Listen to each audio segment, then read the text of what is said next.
Alrighty then, starting with prayer today. I wanted to have a chat about hustle, hustle and grind, and oh my gosh, when you finally learn your design, and then once I learned my design, I'm talking about human design and my deeper spiritual nature.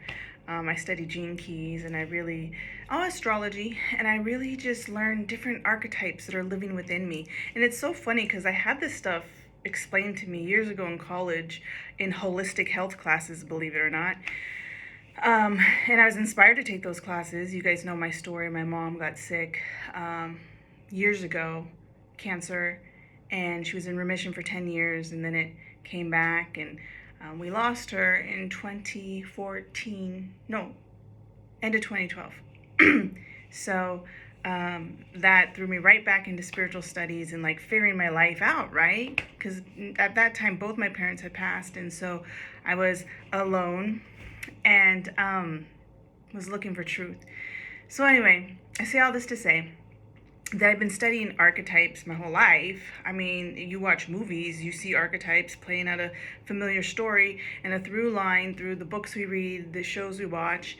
And boy, oh boy, oh boy, when I learned that I'm not programmed to run like everyone else, I'm like, oh my God, what a relief. But even once you know, it's like there's this whole new way of being. It's like you get to be a new character in your own play, in your own show, the Missy Show. And it's been an unfolding, layers and layers being peeled off. And still I fall back into the old habit, the old way of being, the way I was programmed to be as I was raised as a child, to work hard. Yeah. I mean, when I was younger, I thought it was so cool to have multiple jobs. Like I would run home and be like, Mom, I got another job because I saw her working all the time. She modeled that, and God bless her. I'm grateful that she did all that, worked holidays, nights, weekends, crazy hours, double shifts, and she could do it. Or maybe she couldn't. I mean, she lasted in her work maybe till about in her 50s, but she left the earth at 61. And I don't want to live that way. I mean, this is what I decided when my mom passed, is that I wouldn't do it that way. I would not let her loss be for nothing. So the story that I created that served me at a point in time was, don't work a job you don't like, don't work too hard, take care of yourself, health, wellness, food, all the things, stress. I was like, no stress. I think that had a lot to do with her health problems. So I was like, no stress. And I prayed for peace for years at church. I was like, let me just focus on peace. And you guys know, living in LA, traffic, there's so many opportunities to choose peace instead of craziness. And so it worked. I really feel like I know how to handle my peace, and I still get triggered. I'm still human. I still bump up against the rough edges of different people, and that's the human experience, and I wouldn't have it any other way. I'm so spiritual, and I love spirit, and I love connecting with the earth and just all the good vibes. And I'm in a physical body, and I get to experience all the things, the good, the bad, the less than desirable. But my point in telling you all this is that it was hard to let go of that training of working hard, of having to push mentally, physically, emotionally. And truly, I'm supposed to be a watery Pisces. I have Cancer moon. Like, I should just be a overflowing fountain of tears and emotions. And they used to say that I had my emotions on my sleeve, and I think growing up I realized, oh, it's not safe to share your emotions. And when I met a girl in college who was that watery fountain, she would just get frustrated over something in the lab, and she would just like, bruh. I remember we went to look at the earthquake fault lines, and something happened, and she was like, blah. And she was at peace with it. She was okay with her emotions. And I was so like, all right, thought she was cool. We weren't besties or anything, but I was like, okay, she's owning it. And I bring up her to say that I'm glad I'm not like that, right? I manage it, and maybe sometimes I overmanage it. But that's not what we're here to talk about today. We're talking about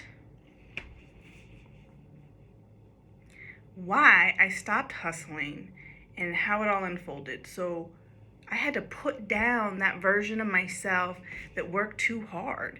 And it's funny because I thought something was wrong with me. So, okay, my first burnout was like corporate days, working in the mortgage business. It was crazy at the height of it, right? Before it busted, right? And dealing with files, coworkers, and the brokers calling in, asking about loans and doing customer service and all that stuff was stressful. I'd eat at my desk, gained a lot of weight, and then acid reflux. I was also drinking. It was my 20s, okay? and I wasn't eating right, and my body started to speak, right? So I listened because I do this weird thing sometimes where I'm like, oh, I don't want to be like her.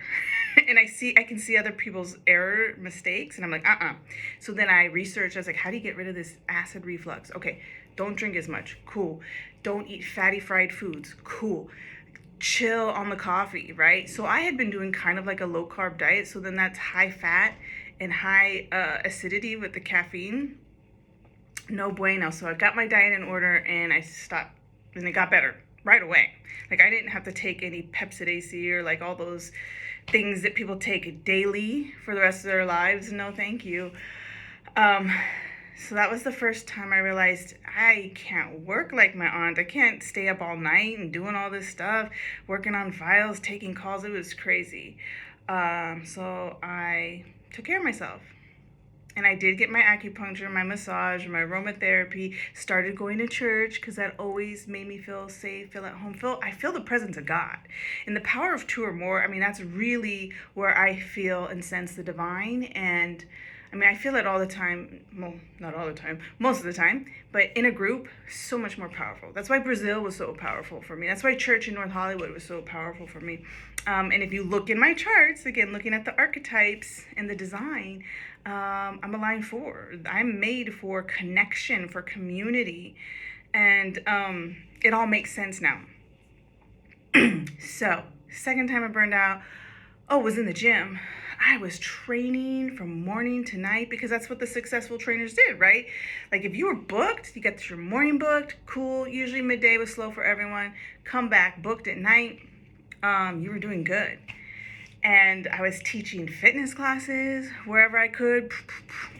I thought something was wrong with me because I was doing that and teaching like 15 hours a week, maybe, of classes. I thought, that's not a lot, 13 hours, but my body started to speak again. This is why we listen. And back then I didn't understand. And so I had chronic foot pain. And eventually, again, I took action. Well, what are the things people are doing wrong? I could see the pattern. I was like, oh, what are people doing that is working? Okay, then I go and try it. And it helped to get barefoot, to wear those funky Vibram shoes, and to do lots of hot yoga. And it helped. But getting out of those thick sneakers is what really helped. And so I healed my body, but I had to listen first. Okay, but that was the big realization of you can't work like everyone else. And I was nearing burnout, and then that was like right at and then numerous shoulder injuries to try to slow me down. I even had a sprained neck once, and I ignored it. And I was like, no, I'm fine. I kept putting heat on it until it kept locking up, and it got so tight that it hurt to swallow. I was freaked out. By that time, I was like, why is it hurting to swallow? This should not be happening. And go to the doctor. He's like, you sprained your neck. Just take a week off. And I was like, take a week off, bro? I gotta teach, I gotta train. There's no way. I took 5 days off and it got better. But I stopped dancing with my hair. You guys know how I'm trained. New style motherload. Oaktown, baby. Chaotic, San Francisco. But I stopped dancing with my hair, and I would literally roll it up in a bun for Zumba class, and that helped a lot. So did that. But that was burnout too, I would say, and forced to listen to my body. And then my mom passed away. That's when you're like really forced to stop, right? Stop and do nothing. I was home with her for 3 months before she passed, and oof, it was rough. I didn't work out as much. I ate whatever mom was eating, and it was tough. And yeah, it was tough. But we made it through. And even back then, I had been dropped off at the Perfect Church a year before because, Earth Angels, my spirit guides. A woman at church, God bless her, Melanie, she brought me a CD. Well, first she had given me Kundalini yoga. I could never access it. There's some DVD I couldn't open. And then there was like Wayne Dyer. So I started reading Wayne Dyer, and that was really good. Power of Intention. And then Dr. Mark Vieira at North Hollywood Church. And I started going. And I was going on Wednesday nights. I couldn't get enough. Reverend Mark, he was so peaceful and so loving. And it was my sanctuary, right? Think of church as a sanctuary. It just brought me so much peace. So by the time my mom passed away, I had support. And the minister had said, even like a month before, we're having foundations class starting January. Come learn the tools. And I'm like, the tools? What are the tools? I thought I knew the tools. We're praying, we're meditating. And I'm so glad that he offered that at a time where my life crumbled, when my mom left. And I wanted to pick up the pieces. I always say it wasn't grief recovery, it was life recovery. And North Hollywood Church and Dr. Mark and everyone there helped me pull it all back together and figure it out. So the gym burnout was number 2. And number 3, I've had like little mini ones since then. I think, when did I really learn my lesson?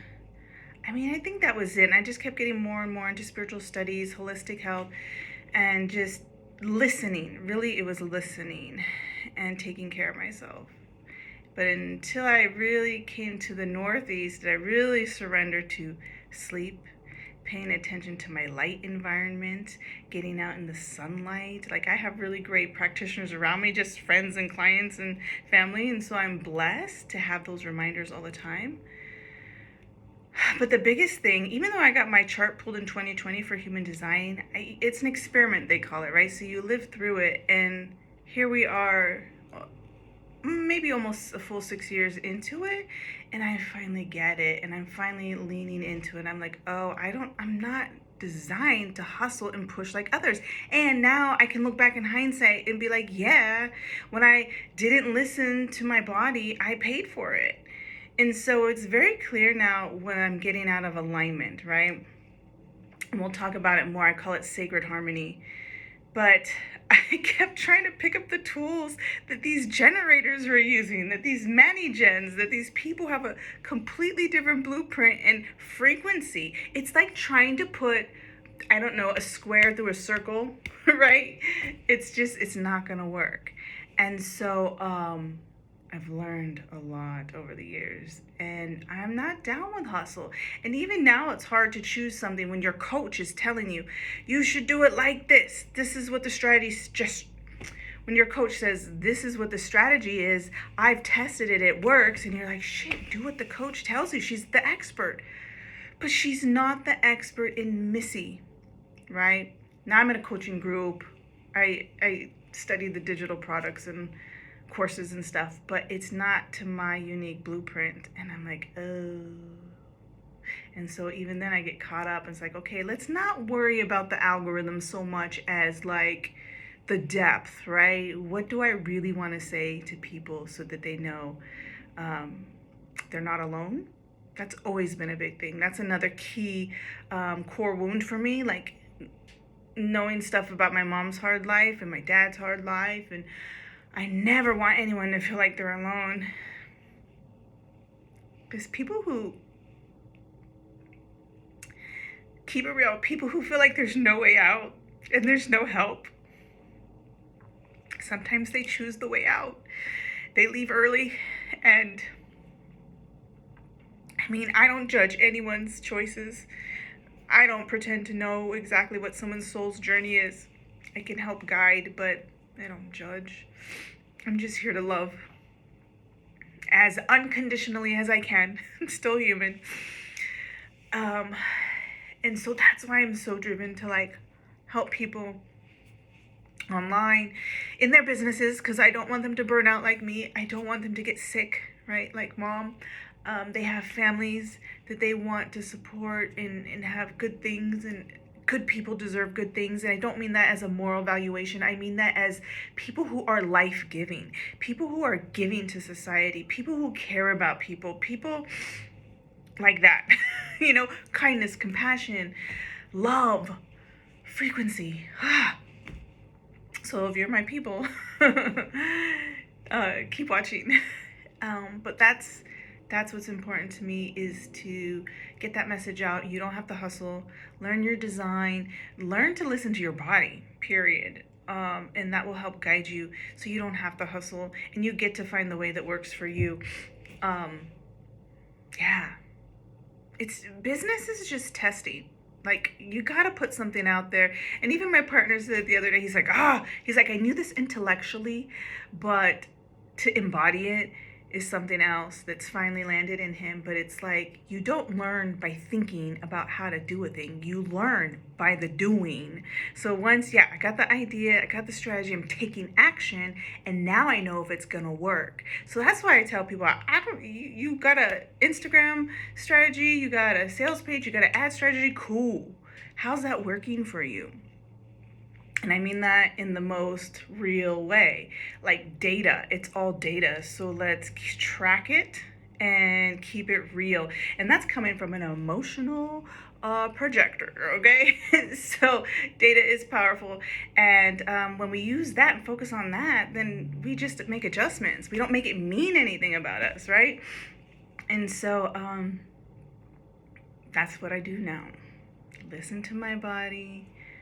I listen and follow my design, and the more I read about it and meditate about it and journal on it, the more it becomes clear. And work with my coaches, my partner, and it's just an easier way to be, y'all. It's just easier to follow your design, follow your heart, and no more hustling. That's no bueno. And then the more of us doing that, the more of us supporting each other with that, and not judging our friends or our partners or our sister because they can't hustle like us. No judgment. Love them as they are. And the more that we love people as they are, the more they become more of their true self. So worrying doesn't serve anyone. Pity doesn't serve anyone. But love serves all. That's it. That's my message.